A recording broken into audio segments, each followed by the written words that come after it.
Continúa el desayuno.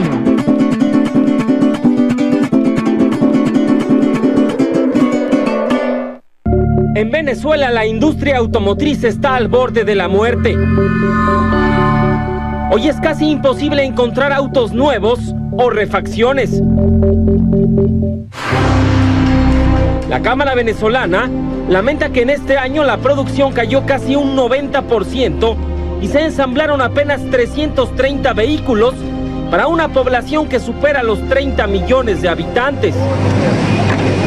Un peso mexicano es necesario, suficiente, para llenar el tanque de gasolina. Bueno, ni así la gente utiliza mucho sus autos, porque ahora el gran problema está en las refacciones. El gobierno ha dejado de importar las refacciones y ponerle frenos a un auto o comprarle alguna llanta que se pueda ponchar puede llegar ahora a costar mucho más que el propio vehículo. Uno de los fenómenos económicos más significativos de los últimos 5 años es el colapso de la economía venezolana, que amenaza con generar una crisis humanitaria de proporciones significativas. Nicolás Maduro culpó de los problemas de la nación a una conspiración que viene desde España y Estados Unidos, una vieja fórmula que han utilizado cualquier cantidad de dictadores en el mundo para pues justificar los problemas económicos que enfrenta. Lo mismo en Cuba, lo mismo en Corea del Norte, en fin, prácticamente todos. Lo cierto es que los venezolanos le están pasando bastante mal desde la óptica económica, y le digo ya con una dimensión humanitaria importante. Y la violencia que sacude en Venezuela están provocando que las escuelas se vacíen. Los maestros han tenido que elegir entre enseñar o recorrer los mercados en busca de comida para sus familias, mientras los estudiantes dicen que con hambre es imposible aprender. Claro, tremendo, ¿no? Continuamos en este desayuno y ahí veíamos, Barry, digamos cómo ha sido toda la guerra mediática internacional en contra de Venezuela en el marco de esta guerra económica que se ha vivido desde hace ya varios años. Y focalizada exactamente en México, el reporte que hacía TV Azteca y otros canales mexicanos que tienen visión obviamente completamente neoliberal, pero para analizar cuál fue el contexto de esta primera visita del Estado Mayor de la Comunicación y la verdad de Venezuela, esa comisión para llevar la verdad de Venezuela a cada rincón del planeta. Alberto Aranguibel, amigo de la casa, estuvo en México recientemente. Sí. El martes estuvo también en contacto con Maduro, le regalaba un presente del diario La Jornada, ¿no? El medio La Jornada. Sí, como no, es uno de los diarios más prestigiosos de habla hispana y probablemente uno de los más importantes del mundo. Y ellos allá nos invitaron precisamente para compartir con nosotros todo esto pues que ha venido sucediendo y que a ellos les preocupa mucho, porque en México, como en todas partes del mundo, resulta verdaderamente preocupante, sobre todo desde el ámbito del periodismo,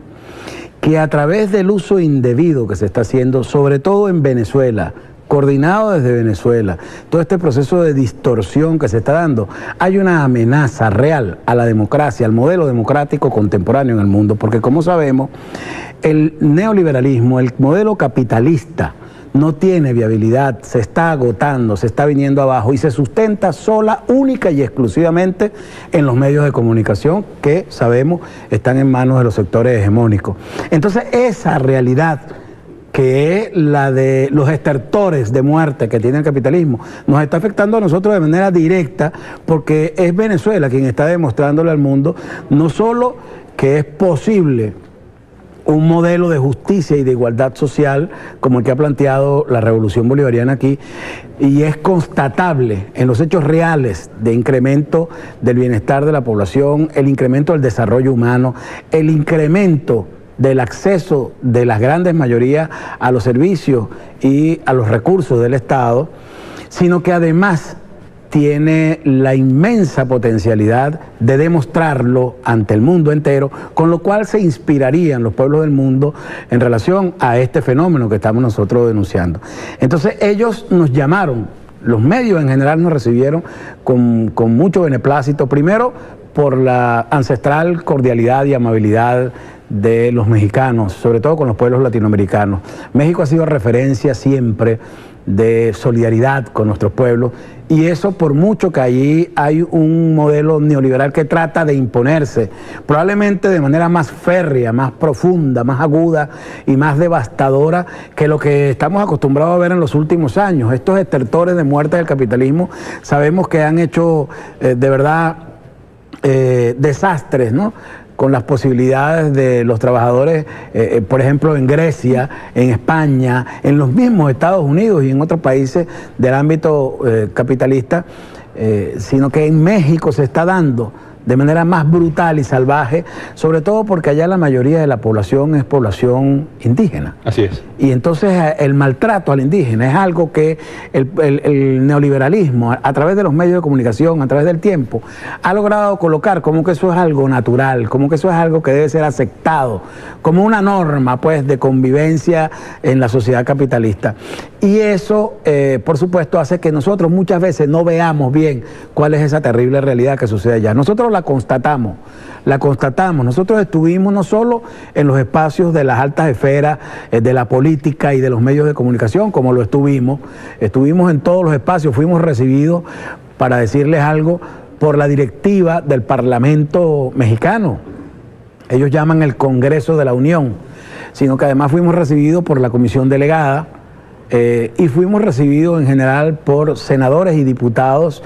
que quisieron conocer toda esta información que nosotros llevábamos, que no era la contraposición simplemente de lo que había ido a llevar la gente de la derecha en ese plan que en los 2 últimos años ellos han montado, que empieza con provocar la cárcel de uno de sus líderes, como Leopoldo López, para justificar entonces esa campaña. Está perfectamente comprobado que todo el terrorismo que desató Leopoldo López era buscando que lo metieran preso para poder martirizarse ante el mundo y presentarse como una suerte de Mandela, como ha querido presentarlo, y lograr poner entonces en el mundo una suerte de escenario de conmoción con la figura gimoteante de esta señora llorosa recorriendo el mundo en estos escenarios, y eso ha indignado mucho, como lo constatamos allá en México, a quienes, por supuestamente, con 2 dedos de frente y más, saben que ahí detrás de eso lo que hay es simplemente la orquestación de un plan para derrocar al gobierno venezolano legítimamente electo y luego con ello hacerse del poder para reinstaurar el modelo neoliberal que ya están reinstaurando en Argentina, en Brasil, y que está muy silenciosamente instaurándose en México cada vez con más fuerza y más brutalidad. Ahora, Alberto, ¿cuál ha sido, digamos, la conexión desde el punto de vista comunicacional que se quedan los mexicanos con el ámbito comunicacional en el marco del Estado Mayor, que ahora es un Estado Mayor de la comunicación internacional, que sale a la luz pública fuera de nuestras fronteras, sabiendo toda la orquesta que se está manejando y toda la maquinaria que se maneja desde la oposición venezolana? Bueno, lo primero, como lo comentaba yo en el intercambio breve que tuvimos con el presidente en el contacto con Maduro hace 2 días, es el escándalo de todos estos sectores, incluso de los sectores de la derecha y de los medios de comunicación de la derecha, que nos decían, mira, aquí vinieron a engañarnos, nos sentaron una señora llorosa aquí a decir que su marido había sido preso por una dictadura, etcétera, pero sin ninguna prueba, digamos, ni datos. Es decir, nosotros sabemos, pues todas las esposas dicen que sus maridos son inocentes y están siempre los portones de las cárceles llenos de familiares de los presos diciendo que son inocentes los presos que están adentro. Entonces eso le indigna mucho a alguien que tiene un mínimo de sindéresis, y el mexicano no es precisamente el más atrasado en ese sentido. Son gente muy inteligente, muy preparada, muy bien formada, sobre todo desde el punto de vista político. Entonces esa trampa de la señora gimoteando llorosa por el mundo, esa trampa se viene abajo muy fácilmente. Pero hay algunos medios mexicanos que han colaborado, digamos, con esta porque les toca, estrategia. porque son afines desde el punto de vista de sus intereses. Pero cuando llegamos entonces con estas pruebas duras, constatables, es decir, donde no hay posibilidad de refutar lo que estamos mostrando, porque nosotros no fuimos a llorar para tratar de oponer, como te digo, un discurso desde nuestra óptica revolucionaria a lo que la derecha ha estado haciendo los 2 últimos años, sino que nosotros fuimos a llevar fotos, videos, gráficos, es decir, pruebas que son innegables, y eso por supuesto hace que esta gente se sienta incómoda con el maltrato del que fueron objeto por estas campañas de las que han sido víctimas simplemente en estos últimos 2 años. Y hay algo que aquí es muy importante, porque nos lo dijeron de manera muy permanente en todos estos escenarios que van, como te digo, desde las organizaciones populares hasta los más altos niveles políticos allá en México, donde estuvimos, donde por cierto yo quiero destacar aquí el apoyo decidido y abnegado de la embajadora María Urbaneja, de todo su equipo, María Fernanda Hans, por ejemplo, y todo el equipo de la Embajada de la República Bolivariana de Venezuela en México. Fue decisivo, así como el apoyo que nos brindó la red de intelectuales y artistas en defensa de la humanidad, Carmen Bohórquez, la doctora Carmen Bohórquez, que nos apoyó también mucho, y se pudo entonces hacer una agenda bastante extensa que permitió que llegáramos a todos estos espacios. Y lo que fue constante fue la preocupación de por qué no habíamos ido antes. ¿Por qué no habíamos ido a llevar esa información antes? Y yo creo que tienen muchísima razón. Por eso nosotros debemos felicitarnos como venezolanos de que haya habido esta iniciativa del presidente Nicolás Maduro, quizás un poco tardía, pero oportuna como ninguna. Porque, fíjate, lo comentábamos con el ministro Luis José Marcano, lo que nosotros estamos haciendo es una obligación de patria, porque por vía de ese giboteo, de ese llanto fingido que ha estado recorriendo el mundo para tratar de colocar a Venezuela como una tiranía y malponerla ante los pueblos del mundo, a nosotros se nos está destruyendo, como te digo, no solo la legitimidad de nuestra soberanía, del derecho que tiene el pueblo a elegir un gobierno, sino que se está destruyendo la democracia. Y eso es algo que es verdaderamente riesgoso, ya no solo para los venezolanos y las venezolanas, sino para la humanidad. Porque ¿qué es lo que persigue el imperio norteamericano en este tiempo, en esta hora de postrimería del capitalismo? Tratar de imponerse por sobre toda esa calamidad, esa inviabilidad de su modelo, para tratar de mantenerse sobre la coerción, sobre la fuerza ejercida a través de sus ejércitos en el planeta entero, porque por la vía económica ya saben que no lo pueden hacer. Ahorita lo estamos viendo.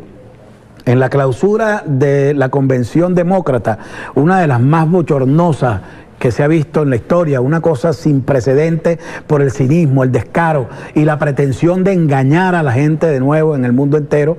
vemos cómo otra vez vuelve el discurso como ritornelo, cansón y fastidioso, que desde el imperio norteamericano se tratará de recuperar la dignidad de la vida de los seres humanos en el planeta, pero con el argumento que desde aquí esgrimió el comandante Chávez durante años y por lo cual fue atacado el comandante de manera persistente hasta buscar su derrocamiento en 2002 y tratar de sacarlo del poder, como sabemos. Todo eso que hizo el imperio norteamericano contra la revolución a lo largo de toda ella es lo que ahora están argumentando para defender la tesis del Partido Demócrata contra Donald Trump en los Estados Unidos, diciendo que Donald Trump defiende los tratados internacionales y que eso es una cosa que puede ser un holocausto, que está en contra del bienestar de los pobres, porque está en contra de la medicina gratuita y de la educación gratuita, etc. Todos los argumentos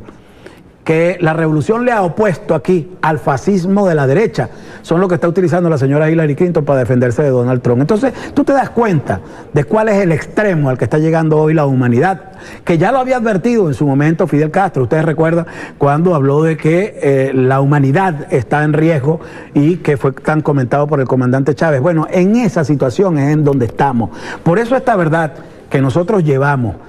hoy a Latinoamérica en esta primera tanda y que por supuesto debe seguir, nosotros lo insistimos. ¿A cuántos países acudieron? En este momento fuimos a 7 países. Hemos ido a 7 países en esta primera avanzada y ha sido, en definitiva, como te digo, el resultado, el balance que se está haciendo hasta ahora, porque el viernes tenemos la reunión del Estado Mayor Comunicacional para hacer la evaluación exhaustiva de todo esto y hacer todo el balance, pero hasta ahora el balance ha sido más que positivo. Como te digo, fuimos mucho más allá porque el interés que ha concitado toda esta campaña ha sido más bien en contra de quienes pretendieron malponer a Venezuela en el mundo. El interés que ellos despertaron ha hecho que nosotros podamos entrar con muchísimo más facilidad y llegar a donde teníamos que llegar y más allá. ¿Qué otros países van a visitar? Bueno, lo ideal sería ir al mundo entero, porque como sabemos, esta es una campaña en la cual el imperio está financiando con muchísimos recursos todo este afán de desprestigio que se ha tendido contra nuestro país, y sabemos que los medios están en manos suyas. En definitiva, es una guerra de David contra Goliat, pero la vamos a seguir haciendo, porque si hay algo que trabaja en contra de los intereses perverso de la derecha, con estas campañas de mentira, de engaño y de demagogia contra los pueblos del mundo, es que la gente no le gusta que le mientan. Y la gente tiene inteligencia hoy muy superior a la que tuvo siempre el imperio con sus campañas anticomunistas y de terror, etcétera. Y una visión más crítica, ¿no, Alberto? Claro, porque hay un nivel de conciencia mucho más alto hoy en día en la población. Tenemos que hacer la pausa, pero nos gustaría saber más allá de esos 7 países y puntualmente la agenda que cubrieron cada uno de ustedes en esas naciones, cuáles fueron los enlaces, los puentes que se tienden, porque no puedes quedarte en México desmintiendo siempre, porque quizás tienes ese vínculo no solamente con México, sino Ecuador, Bolivia. Chile, Argentina, Bolivia, todos esos países, porque no pueden estar ustedes permanentemente allá, pero sí emitiendo comentarios y con medios aliados que realmente presenten la otra cara de la moneda. Vamos a la pausa y luego comentamos esto, cuáles son los puentes que tiende Venezuela a nivel mediático para la lucha por la verdad de nuestro país.